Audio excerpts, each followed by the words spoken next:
All right, welcome to the Leadership to Wealth podcast. On today's episode, man, we get into a whole bunch of stuff talking about life, talking about, creating real estate wealth, losing it all, building it back up, creating a platform to be able to speak and teach from.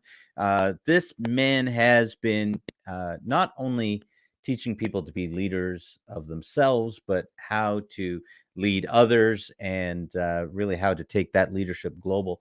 And I really want to share with you guys today our guest, because he's really been through the ringer in his own life. So what he teaches to you today, what he shares with you today, is based on real life lived experience. And it's almost like that book called The Art of the Comeback. But on today's show, he's a best-selling author. He speaks all around the world. He has LifeWorks University, and I'm really looking forward for you guys to getting to know Don Cote, PhD.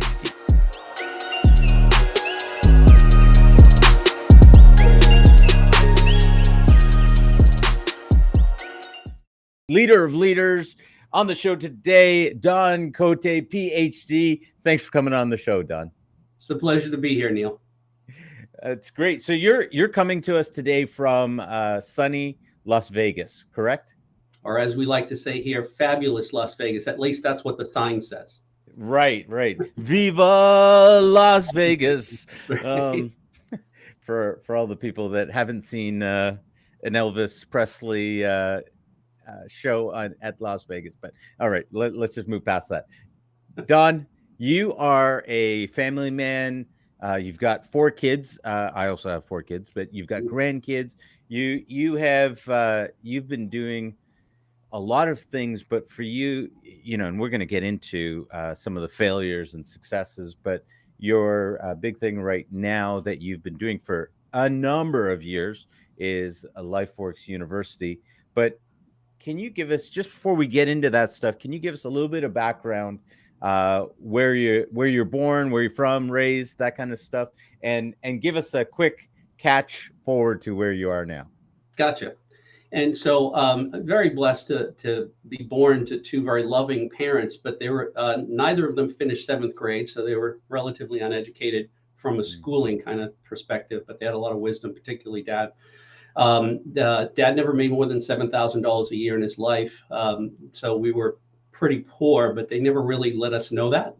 We had a pretty good lifestyle. Mom would wrap socks at Christmas in separate packages, so we had more packages under the Christmas tree, and there was always food on the table. So somehow they figured out how to do that. But my dad's parents separated. He was born in 1933, so that was kind of uncommon in the early 40s. And they had 8 children, and the boys ended up in the orphanage. And he said, "Hell no, I won't go." And he ran away. And so he lived on the street from 14 till 21 when he purchased his first house. And he never talked about that. He's died now, but he never talked about that period of time. But I call it the period of time where he got street smarts. And so somehow he figured out how to overcome that adversity, purchased a tiny little 800 square foot house, and he paid $2,400 for it, and fixed it up and sold it a couple of years later for $6,000. So if you just add some zeros, you can see that's a pretty substantial amount of increase. And so he purchased a second house, and he'd buy a house in a crappy neighborhood that needed to be fixed up, and then improve the neighborhood, but still bought crappy houses. And he bought 5 houses. Never owned more than one. He'd buy one, move us into it, fix it up, sell it, move us into another one. And his dream was to own a house on a lake. Imagine that for a kid that was living in, or put in the orphanage, right? That's a pretty bold dream, pretty high hopes. And he achieved that. Little postage stamp lot, so 80 by 100 square feet. It was a 2-bedroom, 1-bathroom cottage when he purchased it. And we were a family of 5 by then, so it was little small. And he was 39 at the time, and he had plans, of course, to fix it up, but he became totally disabled. his body just completely gave out on him. He said, my mind is trapped in this body that doesn't work anymore. But by this time, I had started helping him do the repairs at about 7 years old, and I was going into high school. And so at night and on the weekends, he would tell me what he wanted done, and I would do it. So we turned that, his mind, my body, we turned that 2-bedroom, 1-bathroom cottage into a 5-bedroom, 3-bathroom, jacuzzi in mom's bedroom, in-law apartment in the basement, 2-car garage. He paid $14,900 for it. It's worth $680 right now. My mom still lives there. Yeah. So wow. I all the time growing up. And this is all in Las Vegas? No, this was in New England and Massachusetts. New England. Oh, right. Yes. Yeah. Yes, that's right. Okay. Yeah, and in the entire time I didn't realize I was being trained this way, but he'd come home from work on a Friday with his 6-pack of beer, and he would sit in his lawn chair and he'd point to the corner of the lot. He'd say, "We're going to build a shed there this weekend," and then he'd proceed to describe it to me. There's going to be a window on the left and a door on the right, and we're going to have tar paper on the roof. He'd describe the whole thing. He'd say, "Can you see it?" And I'd say, "Yeah." He'd say, "Great. Then go get the big blue tarp, lay it out beside the place where we're going to build the shed, lay out all the tools and all the materials. We'll start tomorrow." And by the end of the weekend, we had a shed. And so I learned a simple little 3-step process. He never defined it this way. I, years later, kind of stumbled upon it again, that I knew how to do this. And so he would help me. He would create a vision in my mind of what the project was going to be, whatever it was. And then he would lay out a plan, and then we would execute on the plan. So vision, blueprint, action plan became my mantra. And he always said, "Son, pay attention. I'm teaching you how to put a roof over your family's head.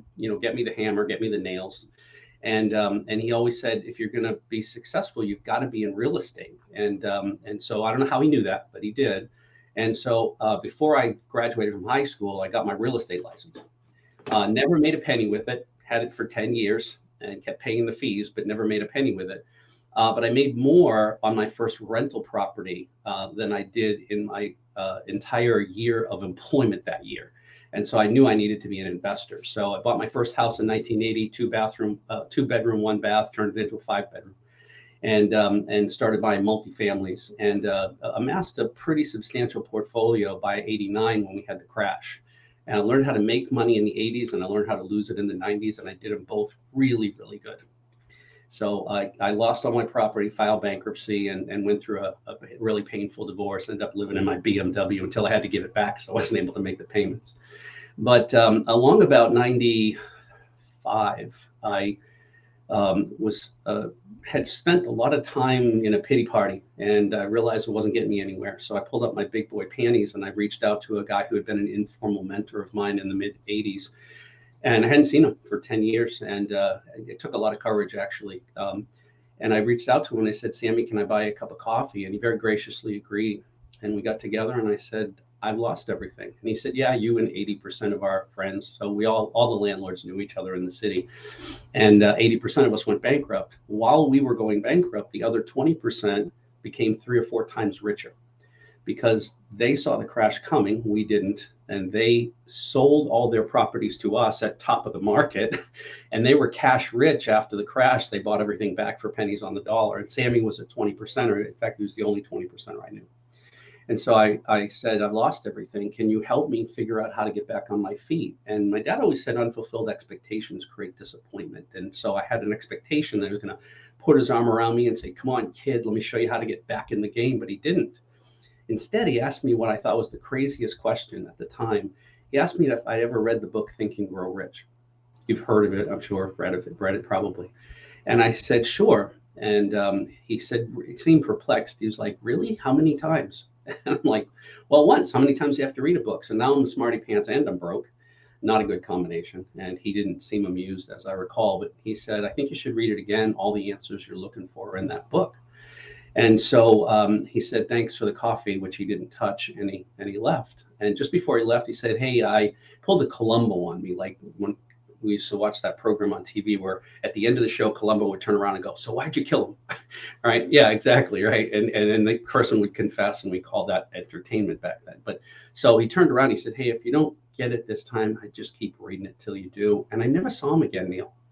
But I remember just sitting there like looking into the abyss. The only 20% of the only person I thought that knew how to help me walked out the door. And I just didn't know what to do. It was like nothing to do next.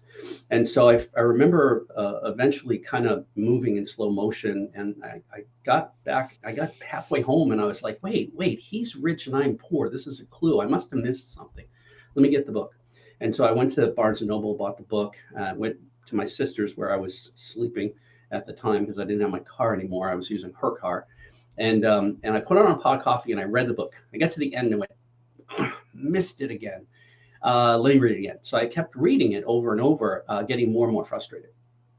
And as it turns out, what I was looking for wasn't in the book. Carnegie, Andrew Carnegie, at the time the richest man in the world, world's first billionaire, 1908, met Napoleon Hill and commissioned him to write a philosophy of personal achievement, which he did brilliantly. Philosophy by its nature doesn't have any how-to. I was looking for the how-to. What are the steps? And so I kept reading and getting more frustrated. And out of desperation, I remembered this little system my dad had taught me: vision, blueprint, action plan. And so I did that, and I created a vision for how I wanted my life to look. I'd lost everything, so there was nothing to get rid of. It was hard. I had a clean slate. And I started using this, and literally about 3 weeks later, I was meeting with some friends, happened to be 3 women. The interesting thing about losing everything is you know exactly who your friends are. They're the only ones that are left. And so I'm meeting with my 3 friends, and they're like, you're way too happy for your circumstances. You have no money, you have no clothes, you have no car, you have nothing, and you seem happy. Why? And I said, well, it's this. And I showed them my little system. And they said, wow, that seems like it would really work. And I said, well, it's already working. And I showed them what was already happening. And they said, will you teach us? And I said, sure. And then a few weeks later, their friends said, what are you doing? And will you show us? And they said, well, it's my friend Dawn. And so in February of 96, I had 17 people in a bed and breakfast teaching them my little system. And I remember, I didn't have a name at the time. I remember saying to everybody, guys, this is just how life works. And it stuck. Yeah. And then it became the LifeWorks Life Mastery System. And then I had the good fortune of meeting the only billionaire I've ever met personally. And his dad was Napoleon Hill's mentor. And Walt Disney and Buckminster Fuller and Edward Deming and people like that. And he said, you have a course, or a class, was a 2-day workshop at the time. He said, do you have a school? And I said, no. He said, you need a school.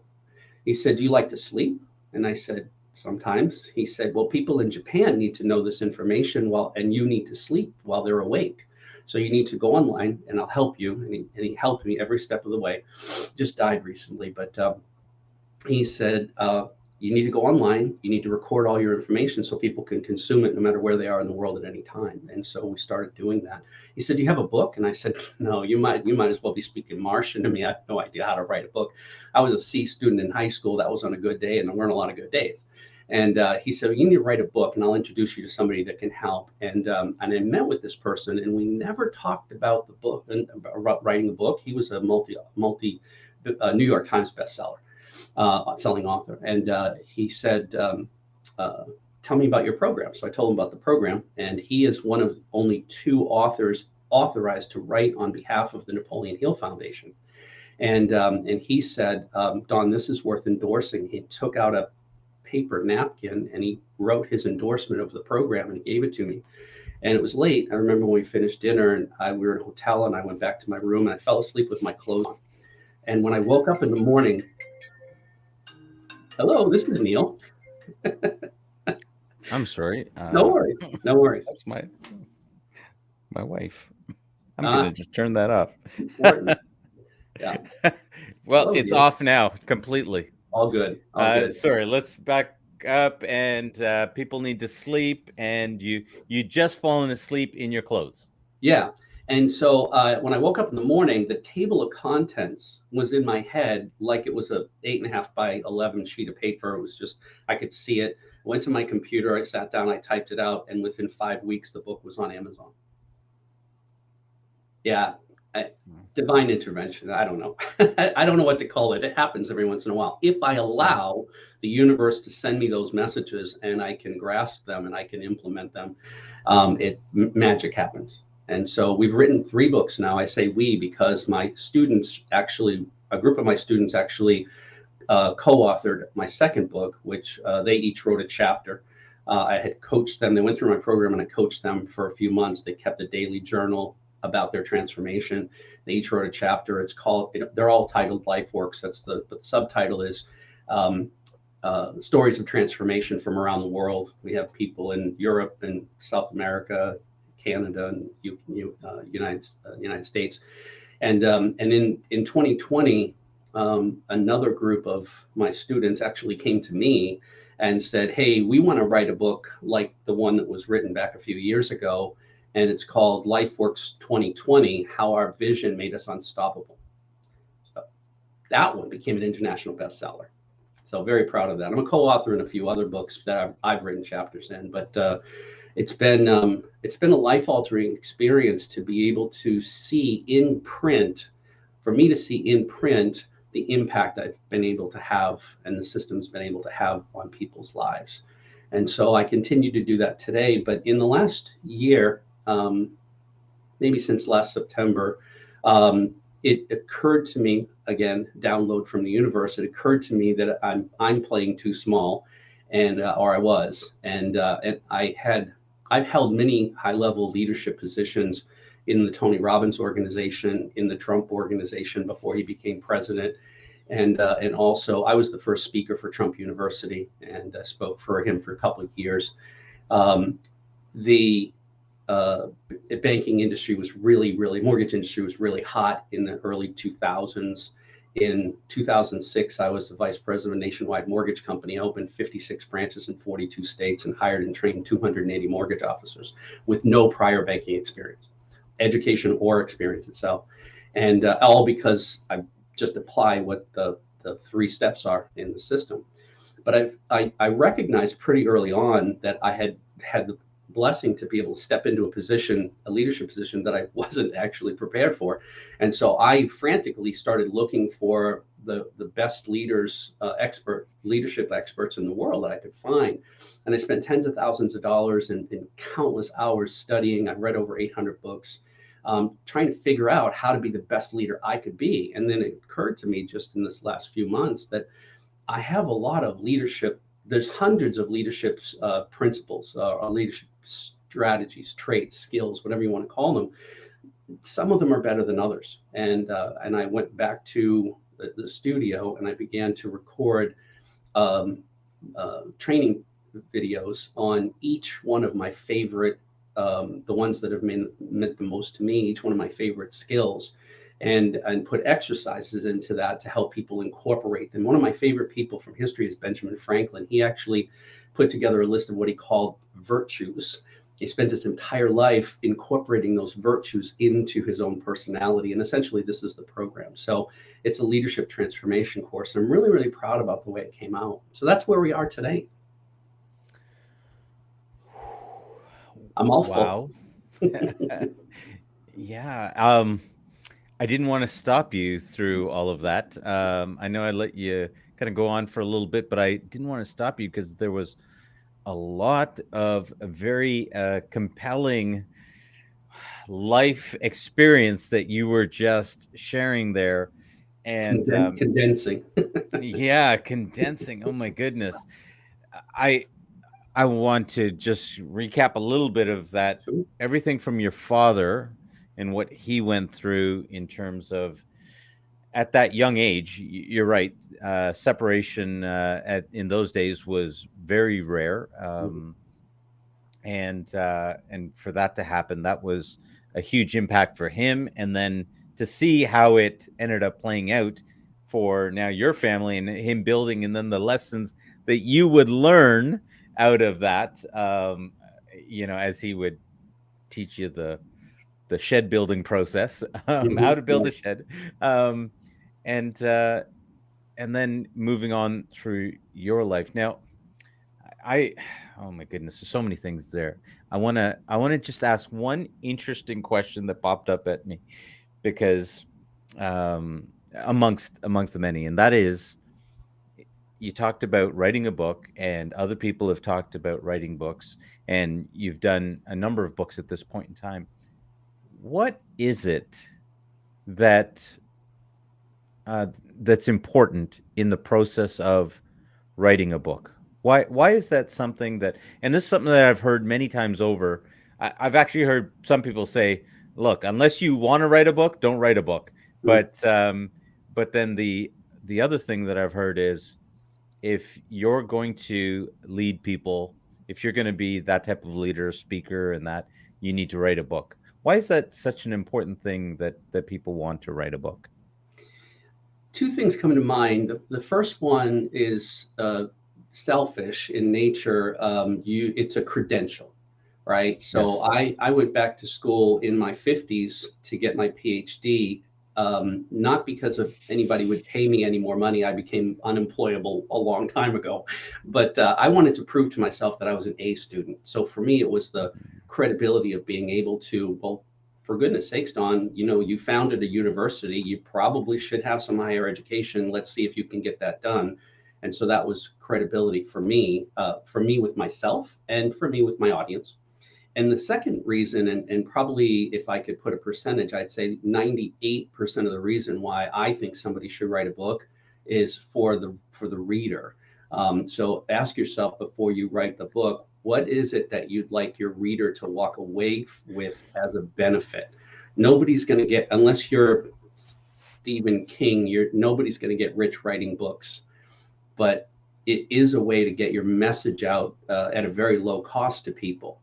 The information that I put in a book today, I could put into a program that would cost $10,000, but you can buy the book for $10, right? And so you Mm-hmm. can get your message out to a lot more people because it's much more affordable. And then if it triggers something in them that they want to know more, they can come and find you. They have a way to be able to find you, to learn and get mentored, or whichever kind of program you create. So 98% of the reason that I would recommend anybody to write a book is for the benefit of others. Hmm. Yeah, I actually heard Jordan Peterson actually said that the art of writing is literally the art of thinking, and if you are able to write, you're able to convey your thinking to other people. When you So there's two people that write a book. There's the author and the writer, Yeah. and everybody's an author. Everybody's got a great story. Whether you had a privileged life and you learned from that, or whether you had a challenged life and you learned from that, you've got a story. And there are people in the world that can benefit. Not everybody's a writer. That's a separate set of skills. So I remember Robert Kiyosaki wrote the book Rich Dad Poor Dad, Yeah. and he sold 11 copies. And then he was introduced to Sharon Lechter, who is the co-author of the book that everybody knows. And she's a writer, a magnificent writer. Her husband is actually, I happen to know her personally, very lucky to know her personally. Her husband is probably the number one literary attorney in the country. So there's Oh. tremendous resources there. And then he blew up. He actually ended up writing a book with Trump, which neither of them wrote. They were both the authors of that book, but somebody Yeah. else wrote it.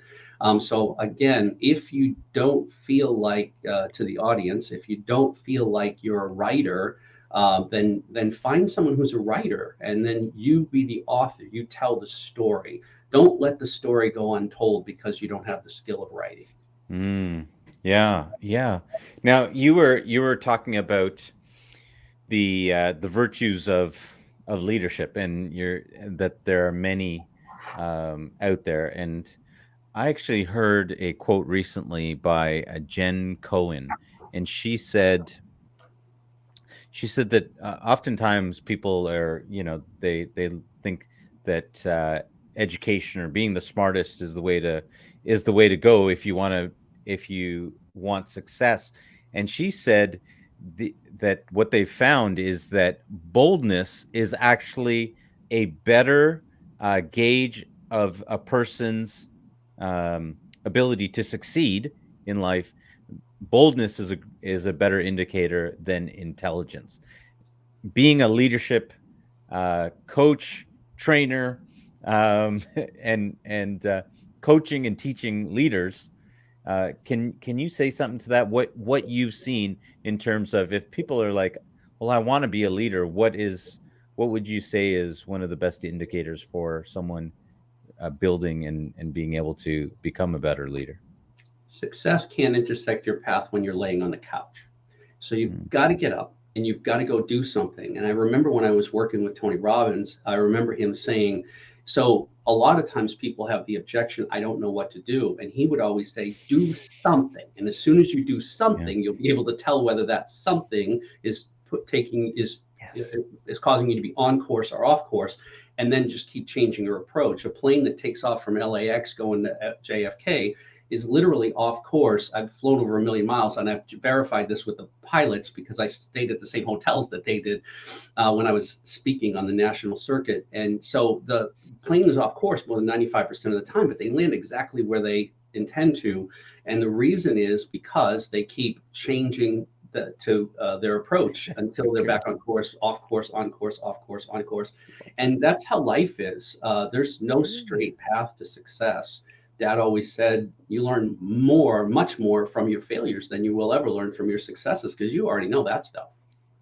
That is such a great story. So I have an airport nearby, a landing strip nearby, and so a lot of these training pilots will actually fly overhead, single prop Cessnas, these kind of things, and so it was really interesting. I asked a friend of mine, who's a pilot and was a jet pilot, and I said, I see these planes flying, but sometimes they're flying diagonally. I don't understand what's going on. Like they're not pointed forward; they're pointed in a different direction, and they're still going that way. And he said, yeah, you have to understand wind resistance, and because if they want to go straight, they need to turn the nose in a different direction. And I was like, that's amazing. Tacking, right? Yeah. What's it called? Tacking. Okay. Yeah. Didn't even know what it was called, but I thought that was most amazing thing to watch these pilots going along in a, pointed in a different direction, but they're going towards the landing strip. And I absolutely agree with you that action is taking any action is better than taking a perfect action. Everyone wants to do what's the right action for me to take. Never mind, take action. Yeah. I've been in search of this. I've been asking people because it's confounded me. And this is the question. Why is that such a hard thing for people to do? Why is it that people seem to enjoy their excuses or their reasoning rather than just taking an action? There's a much longer story that I'll share with you, but the short answer is because they have it backwards. They would rather have perfection than progress. And so I teach my students constantly, it's not about perfection, it's about progress. And sometimes it's 2 steps forward, 1 step sideways, 1 step back, 3 steps forward. And so, but you're making progress as long as you're still making headway. So here's where I think it happens. If you watch a baby, you lay a baby down in the blanket, and then it will continue to try to roll over and fight and fight and fight. And it never gives up. It just finally rolls over. Then it crawls, then it walks, and it falls, and it falls, and it falls, and it falls, and it falls. But no baby ever just sat down and said, hey, that's too hard, that walking stuff, I'm just going to crawl everywhere, right? So they have a level of determination that seems to know no alternative. And they just continue to go. Put a bicycle in their hands at, whatever, 3, 4, 5 years old, whatever it is, and they'll fall and they'll skin the knee and they'll cry. And the parents will say, just stop for a second. No, I'm going to do this, right? And they have this level of determination that doesn't seem to show up in most adults. And I think what happens is somewhere around the age of understanding, kids get to this point where they become aware of self, and then they become self-conscious. And just think about that term for a second. It has a negative connotation, but all it means is being aware of self. But when they become aware of self, all of a sudden failure becomes embarrassing, and the possibility of ridicule by their friends causes them to stop trying. And then the parents say, oh, they're just being a teenager. No, they're going through a stage that should be eliminated if possible, which is failure is bad. I'm not doing that anymore. And so they stop trying. And unless they can do things perfect, which makes you perform well below your capacity, it's a problem. And yet, I have had the privilege of working for a guy named Chet Holmes. Chet wrote a book called The Ultimate Sales Machine, one of the most brilliant marketers, business entrepreneurs I've ever met. He died, unfortunately, just recently, but I became a certified business coach under his tutelage. And he taught me how to find, hire, and manage what he called rock star or superstar salespeople.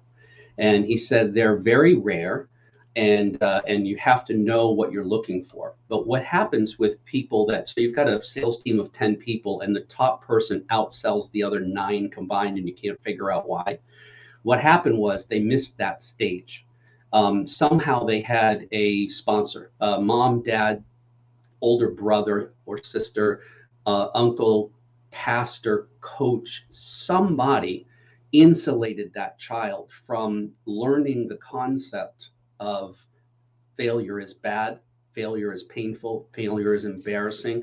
And they just kept insulating that person, that child, where they never got the concept. So they perform at a much higher level because they don't think of failure as they were even taught, almost all of them that I've ever met, they were taught failure is actually good. It's education. You want to learn. Every time you fail, you go, oh, this is great. What can I learn? And so their association, their relationship to failure or an unsuccessful attempt to do something just gives them information so that they can finally win the game, whatever that is. And so that's the longer answer about why most people won't even get started, because it's about perfection, unfortunately. Yeah. Okay. In all fairness, and those of you guys that are watching and hearing, I've probably shared this story before. I was 30 years old before some of these realizations even occurred to me. When I started having kids, that was the impetus for me to look at life again. And one of the things that it made me realize is that the things that I thought about my life, and as growing up, and the pain, and this happened and that, my mom said this and that wasn't good enough, and then you look at it and go, oh my goodness, that's not what my mom was trying to say at all. She thought she was spurring me on. And because now I'm a parent, and I might say something, and what happens if my daughter takes it the wrong way? And it made me start re-looking at all of those things and rewriting those thought processes I had. Right. The script, right? And realizing that I believed a lie for so many years of my life.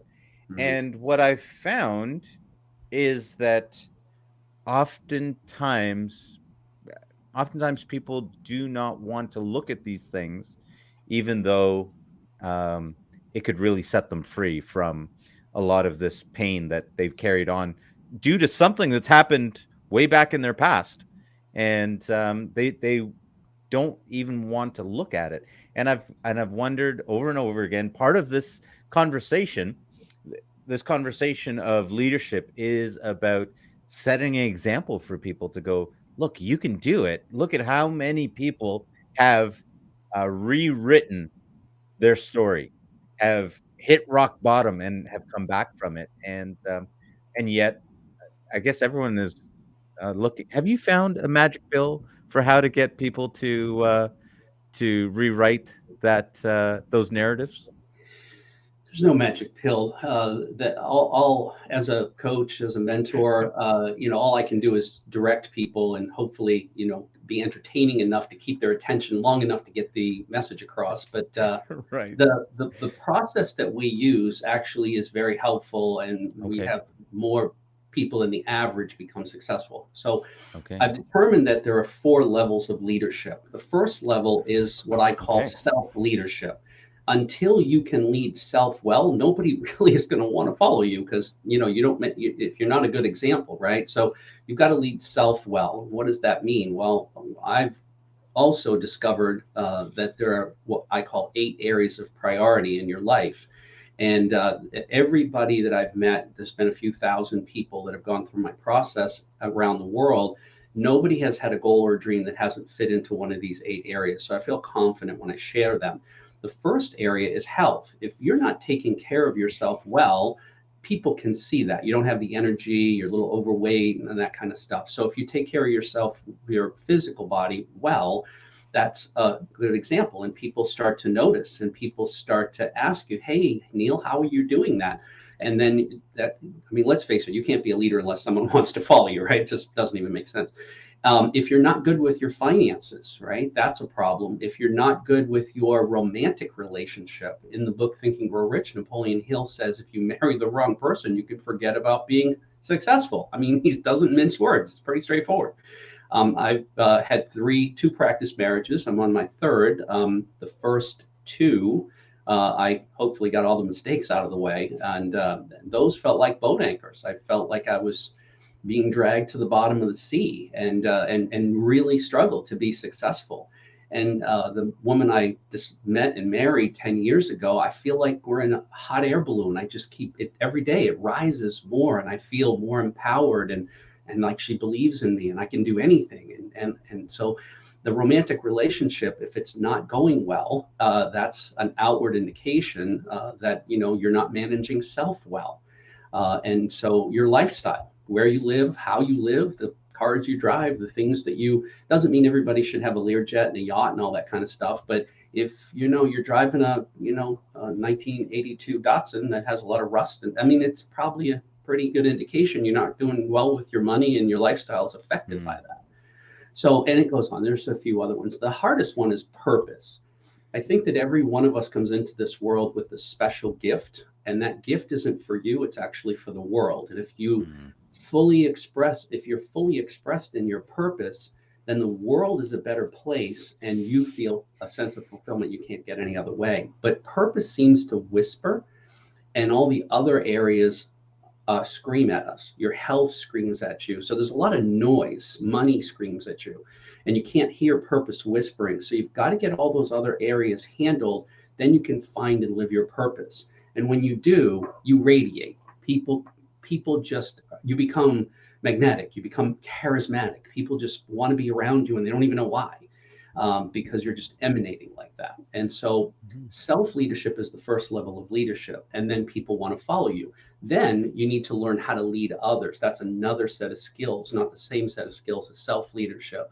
And if you decide to take that on, you would need to learn those skills.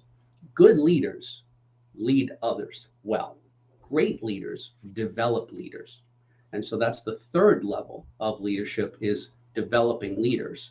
And then there's something I call global impact leadership. And you think of Gandhi and Lincoln and Mandela and people like that. And if you examine their lives like I have, what you notice is they're what I call reluctant leaders. Their message is so strong, their commitment is so strong, that they don't have any choice. They're just thrust into the spotlight. And there's a few video interviews of Gandhi. He's in a loincloth or a bed sheet, and he's sitting in an ashram, and he just got finished cleaning the latrines. And here he is, this global leader. Napoleon Hill actually met and knew personally 4 presidents in the United States, and he said Gandhi was the most powerful person that in the world at the time. And so he didn't have any military, he didn't have any money, he had tons of influence, more than anybody else in the world, but he didn't have any of those traditional kinds of things. That's what I call global leadership. I don't think anybody who could be a global leader aspires to be a global leader. They aspire to be a great human being and impact the lives of others positively. And because of that impact, they become a global leader. But it's another set of skills to live in that spotlight. Wow. It's said that you can never stop someone that's willing to give their life for what they believe in. And I think you've given a great example in Mahatma Gandhi, the likes of Nelson Mandela, and men that were willing. You can do whatever you want to my body, but the cause that which I'm fighting for is much greater. Martin Luther King, Martin right? Luther King. Yeah, JFK, that's right. they Yeah, were all assassinated. They were willing to give their lives. They yeah, knew they were at risk. There was no yeah. doubt. They knew. Even Martin Luther King is on tape having said, they're gonna take my life. I know they will, but it's okay. Wow, Yeah. that is intense, and it is clearly and I understand the reluctant nature of it. That makes sense. I mean, I think to some degree, every parent probably understands a bit of that reluctant leadership. There are often times when you do not want to give of yourself, but your commitment to your children really draws forth an energy that you wouldn't normally have. And so I Right. think people can even draw upon that and see, hey, Hmm. look, there that is within you to do and to give and to be. Um, and I like how you've kind of even been able to break down these different segments, health, finances, relationships. It's interesting because when I talk to people about the show, I say, what do we talk about? We talk about finances, fitness, family. Right. We talk about these things that are authentic to me, Hmm. and it's interesting that all of these are um, are part of that. And so, and then the purpose behind it really has been there have been so many people that in our current global pandemic have been they're in a disempowered context, right? Mm. That they're really feeling like I don't know what to do. I can't figure out where I can go or how to make money. I mean, here we are at Christmas time, and people are trying to scramble to figure out how they can afford Christmas. Right. And then there's probably lots of people that are sitting on the other side of the fence thinking, how am I going to pay for whatever I'm going to spend for Christmas? They're already worrying about that now, right? And so, I think there is that is the context that many people are living in right now, and is they're trying to figure out all these things. Plus, what happens with all these circumstances, all these Mm. things that are in our life, and I think that really overwhelms a lot of people when it comes to number one, self leadership. It overwhelms them at that point before they can even get to leading others or developing leaders. Yeah, I have difficulty uncollapsing the concept of leadership and entrepreneurism. Mm. My dad taught me how to use tools, right? When I was very young, and 9 years old, I built myself a shoe shine box. We lived in a very poor neighborhood, sketchy neighborhood, so there were a few bars in the area. So I snuck into the bar. Wasn't supposed to be there, obviously, at that age, but I remember hiding like below the bar and saying, "Mister, can I shine your shoes?" And I'd shine his shoes, and I'd go to the next bar, and then I'd take the money and I go across the street to the candy store and buy penny candies and sell them in school the next day for 2 cents. So I was doubling my money at 9 years old every day.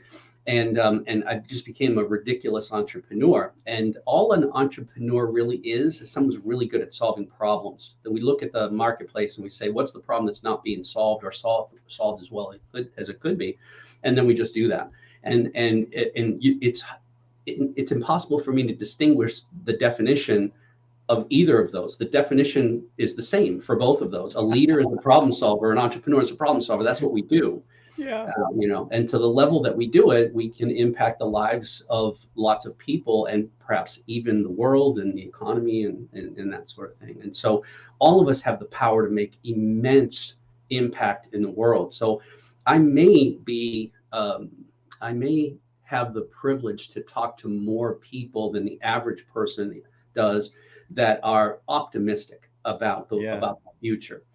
Many of the people I have an opportunity to talk to have said, this being at home thing, right, has been such a blessing because it gave me a lot of time to kind of think and have introspection and retrospection and say, I have an opportunity to be able to take a path, another path, and change my life, change the trajectory of my life. And so many people have gone on to make enormous amounts of money online, which probably never would have done that had they been going back and forth to the cubicle or or to the shop floor or wherever they were going.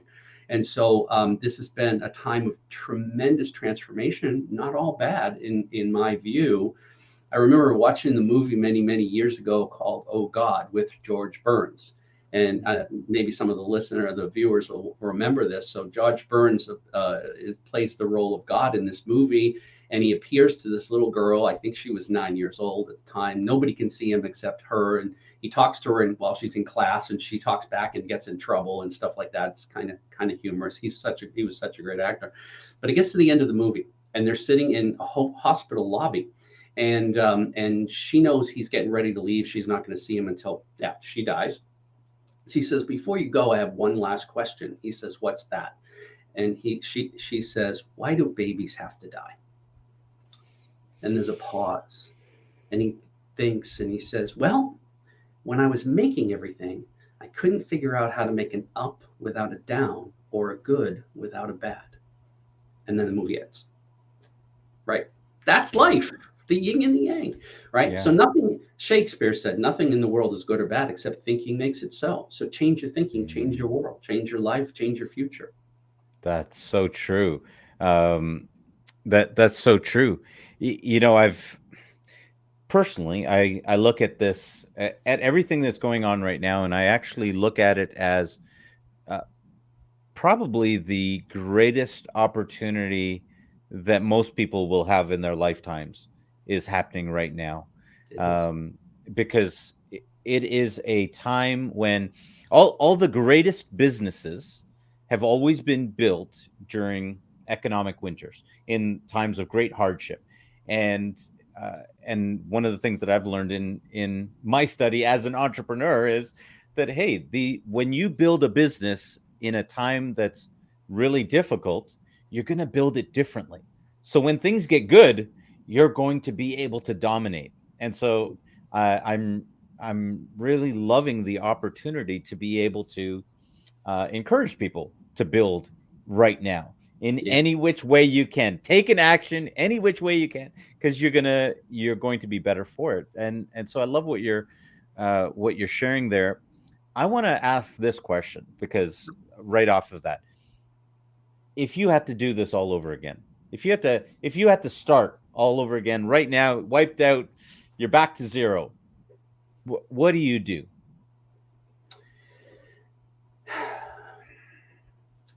I would find the biggest problem in society that I could possibly imagine, and I would organize a mastermind team. I would bring together all of the people that had all of the skills, the specialized skills and the specialized knowledge to be able to solve that problem.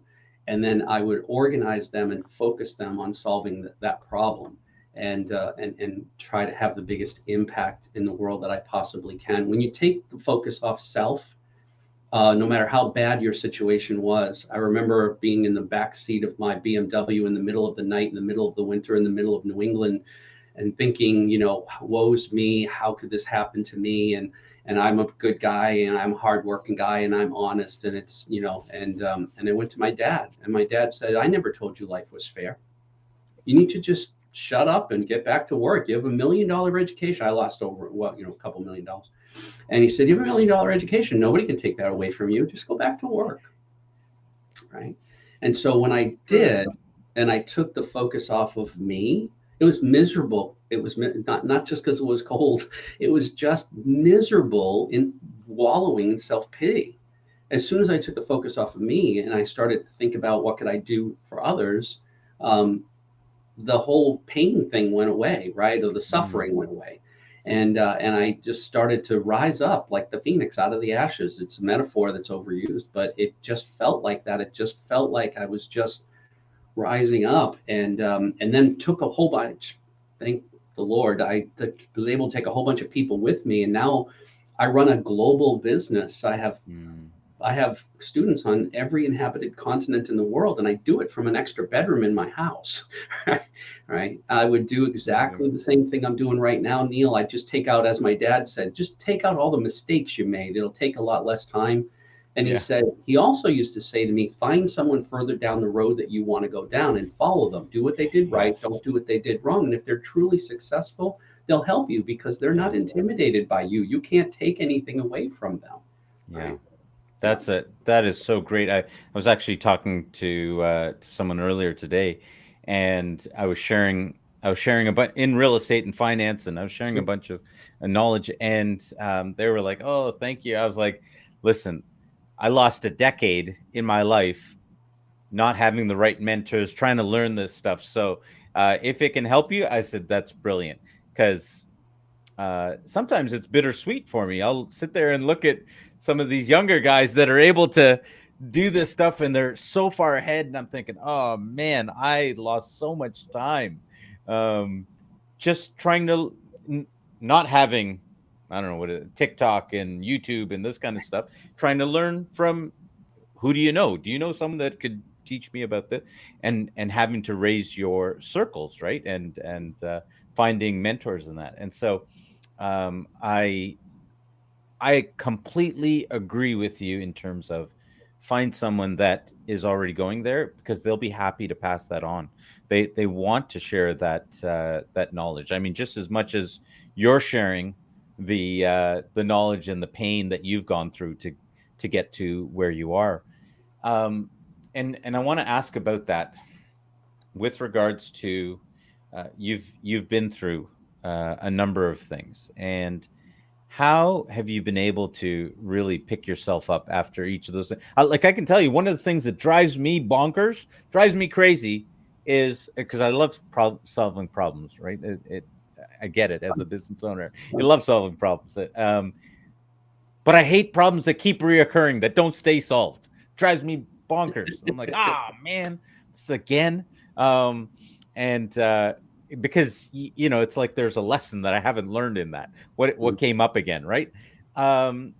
What do you attribute to when you get knocked down? What do you do to be able to get yourself back up again? Pick yourself back up again? Ironically, I didn't know the answer to that question, and that is the reason why I decided to get my PhD. So when I said to my academic advisor, he said, "What do you want your degree in? What do you want your thesis to be about?" And I said, "Oh, that's easy. Psychology. I want to understand people." And he started laughing. He said, "Apparently you don't understand about higher education. Higher education is about learning more and more about less and less." He said, "Psychology is this really big field. We need to find a little tiny little slice that you can become the global expert in. That's why you earn a PhD, is because you learn everything about that tiny little slice. And psychology is just too big for anybody to do that with." And he said, "So what do you want it to be in?" And I said, "That's really easy. Resilience. I keep getting up every time I get knocked down.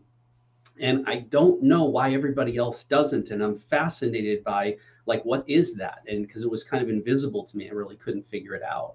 And I wanted to learn everything about it. And so one of the great things about the university that I went through is they said, "Well, you can do a thesis if you want. We'd rather you just turn that into a book, and we'll help you publish and all that kind of stuff." Which that was done long before I finished my PhD, and I just kept writing books. But the answer is actually ridiculously simple.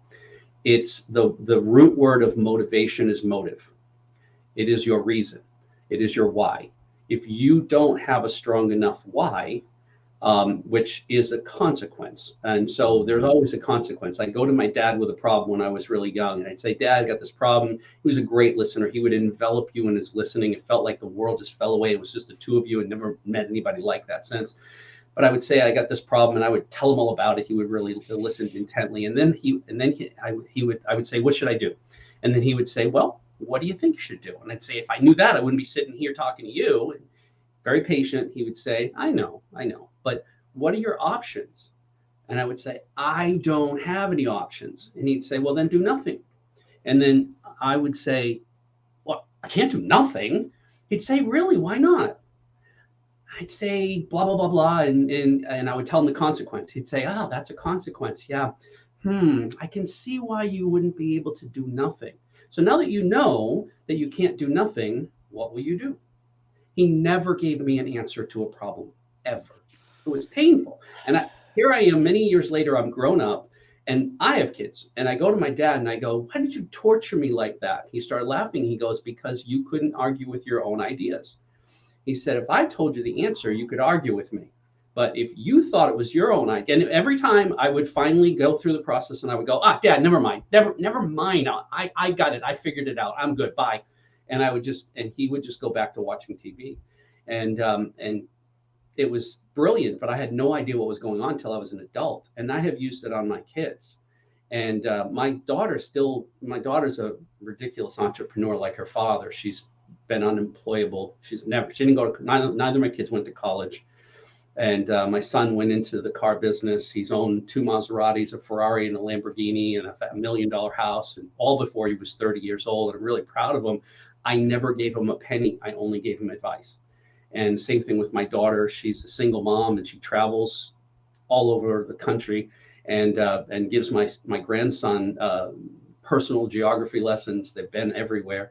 And she works about 10 hours a week, and she's not rich, but she works just enough to pay for their lifestyle, and that's freedom. And they both told me that it's a result of what my dad taught me that I taught them. Resilience. Just keep solving those problems. That's all there is. There's only 2 things that will ever stop you from reaching your goals. There's either an obstacle in the way or a resource that's missing. And when you find the resource, that usually helps you get over the obstacles. You can count it on one hand. And he used to say, find someone further down the road. He didn't call it a mentor, but he'd say it's a lot less painful, takes a lot less time, and it costs a lot less money. Yeah. Wow. Absolutely. Okay. I hate to say this. We've kind of reached our time. There's so much stuff that you have shared. Powerful. I hope that you rewind this. Oh my goodness. Go back and watch this again. You don't need to rewind this. It's not a VHS, but go back and watch it again. But let me ask the question. What's next for you, Don? Yeah, we're actually expanding our leadership program globally. I just did a webinar for a small group, and we recorded it. It seemed to go over pretty well. And if anybody wants to watch it, it's only about 15 minutes. It's been edited down. It's at lifeworksuniversity.com/webinar-replay.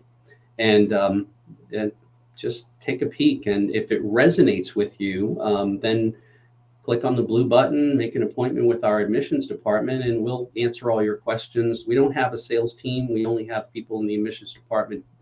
They're trained to be able to ask questions so you can make an informed, intelligent decision about what's best for you. Wow, that is some brilliant stuff, and I can just say that I've even worked for our correction system here, the prison system here, and one of the studies that I remember that they had done was trying to figure out why do some prisoners just keep reoffending and others completely, and the number one key that they found was what you just shared, which was resiliency. And they found that and they couldn't figure out how to translate that. How do you know who's going to be resilient? Because you can take 2 people with the roughly exact same upbringing, and one person will take this as a learning experience, and boom, it'll leapfrog them forward. Yeah. and then you've got someone else who will or oftentimes you'll have people that will just recidivism, right? They'll keep reoffending, and so I think one last thing I want to share, which I think will really help connect the dots here. So I talked a little while ago about those superstar salespeople, entrepreneurs. Those people had a sponsor. They had someone that insulated them, right? The great news is that can happen at any stage of a person's life, right? That's what we try to provide. Napoleon Hill figured out that you need a mastermind team. You need a group of people that are all focused on the same direction towards the same cause, the same purpose, the same outcome, and that sort of thing. So it really is critical to get around people that have that ability to kind of insulate you and keep encouraging you and hold you accountable to doing the things that you need to do to get the results that you want. If you try to do it on your own, I mean, think about Canadian geese, right? When they're flying south, north or south, they fly in V formation. And what science has proven is they can have 71% longer range by flying on the thrust of the leader in front of them. And then the hardest one is the point person, right? So they all take turns rotating back in the wing and sharing that experience. If we stick together like geese, and we have the brilliance of geese, we can go a lot farther if we stay together. Absolutely. I have read up on their flight patterns, and there's a really interesting phenomenon that if one of the geese gets really tired and it has to fall back or stop, then what happens is there's always at least two that will also stop. Two other geese will also stop with this one. Rest up, and then they'll continue. Or in some instances, they found that perhaps that geese might that bird might die, that individual one might die, and then the other two will then continue on. And they'll wait for that one to die, and then they'll continue on. But they always do that, and it's like, oh my goodness, that is so. You need that support. How in the world do geese do that? And and you know what? I will say this about what you're sharing there, and I will put this as a testimony. Absolutely, 100% of any success that I have is as a result of mentors and the team that I have around me. I can literally tell you that people can literally show me how to walk with swagger. When you listen and, oh, this is how you talk about this, and I'm just dumb enough to be able to follow and imitate, in people that have figured certain things out. I'm like, I don't know how to do this, but hey, this person has figured this out. So let me repeat that. And, if you're watching, you're listening, I really want to encourage you to be able to look to mentors and learn from them. As Don's been sharing so much wisdom, guys, I'd really encourage you to learn from that and take and put that into action. And if you want to find out more, Don, where's the best place that they can get a hold of you? They can get a hold of me at drcote@lifeworksuniversity.com. At lifeworksuniversity.com. Oh man, Don, thank you so much. There are really 1,000 more questions that I could ask you about any one of those different items. Any final words that you'd like to share as we close out today? Great leaders know there's no such thing as self-made. Great leaders know that there is no such thing as self-made. You need a team. Yeah, that is profound. I love it. Thank you so much. Guys, thanks for watching, and we look forward to seeing you again here on the Leadership to Wealth podcast.